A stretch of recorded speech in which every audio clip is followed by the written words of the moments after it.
Assalamualaikum warahmatullahi wabarakatuh.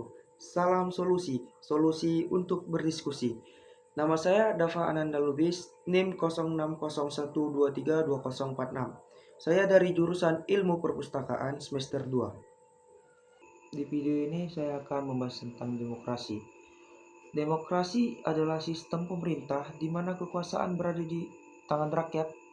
Dalam demokrasi, keputusan-keputusan penting yang mempengaruhi masyarakat dibuat oleh rakyat, baik secara langsung maupun melalui wakil-wakil yang dipilih secara bebas dan adil.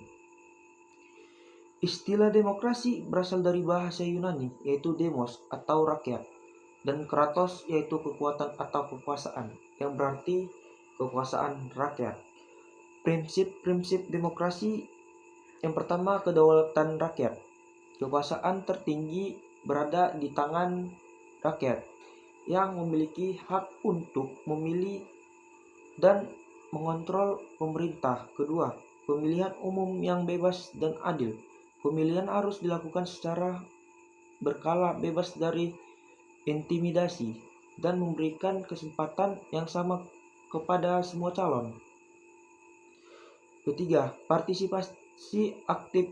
Warga negara berpartisipasi dalam kehidupan politik dalam proses pengambilan keputusan. Yang keempat, kebebasan berekspresi. Setiap orang memiliki hak untuk mengemukakan pendapatnya tanpa takut dan pembalasan. Yang kelima, supremasi hukum. Hukum berlaku sama bagi semua orang, yang tidak ada seorang pun yang berada di atas hukum. Hak asasi manusia. Hak dasar seperti kebebasan berbicara, berkumpul, dan beragam dihormati dan dilindungi. 7. Keterbukaan dan transparansi. Pemerintah harus bertindak secara terbuka dan transparan, serta memberikan akses informasi kepada publik. Jenis-jenis demokrasi. Yang pertama itu demokrasi langsung. Rakyat secara langsung membuat keputusan mengenai kebijakan publik tanpa perantara. Contohnya adalah sistem demokrasi di Athena kuno. Yang kedua, demokrasi perwakilan. Rakyat memilih wakil-wakil yang akan membuat keputusan atas nama mereka. Sistem ini lebih umum digunakan di negara-negara modern seperti Amerika Serikat dan Indonesia. 3. Demokrasi parlementer. Sistem ini di mana eksekutif berasal dari dan bertanggung jawab kepada legislatif atau parlemen. Contohnya adalah Inggris dan India. Keempat, demokrasi presidensial. Sistem di mana presiden sebagai kepala negara dipilih secara langsung oleh rakyat dan terpisah dari legislatif. Contohnya adalah Amerika Serikat dan Indonesia. Keuntungan demokrasi. Yang pertama, kebebasan individu. Demokrasi menjamin kebebasan individu dalam berbagai aspek kehidupan. Yang kedua, partisipasi publik. Demokrasi memungkinkan partisipasi aktif masyarakat dalam proses politik. Yang ketiga, akuntabilitas pemerintah. Pemerintah dalam demokrasi bertanggung jawab kepada rakyat dan dapat diganti melalui pemilihan umum. Keempat, penghormatan terhadap hak asasi manusia. Demokrasi melindung dan menghormati hak-hak dasar setiap individu. Tantangan demokrasi. Yang pertama itu korupsi. Menyalahgunaan kekuasaan untuk keuntungan pribadi dapat merusak kepercayaan publik terhadap pemerintah. Yang kedua, kesenjangan sosial dan ekonomi.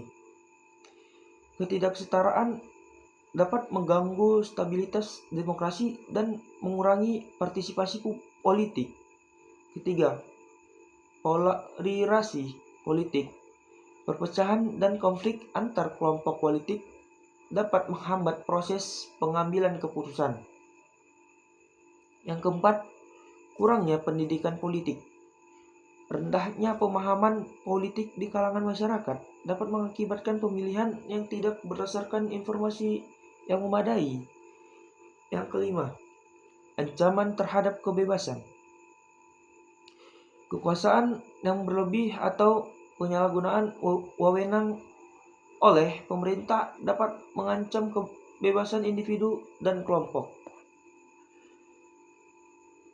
Jadi yang saya simpulkan tentang demokrasi itu sistem pemerintah yang memberikan kekuasaan kepada rakyat untuk mengatur dan menentukan arah kebijakan negara. Meskipun memilih banyak keuntungan, demokrasi juga menghadapi berbagai tantangan yang memerlukan perhatian dan tindakan untuk menjaga kestabilitas dan efektivitasnya dengan mengedepankan prinsip-prinsip demokrasi dan terus meningkatkan partisipasi serta kesadaran politik masyarakat.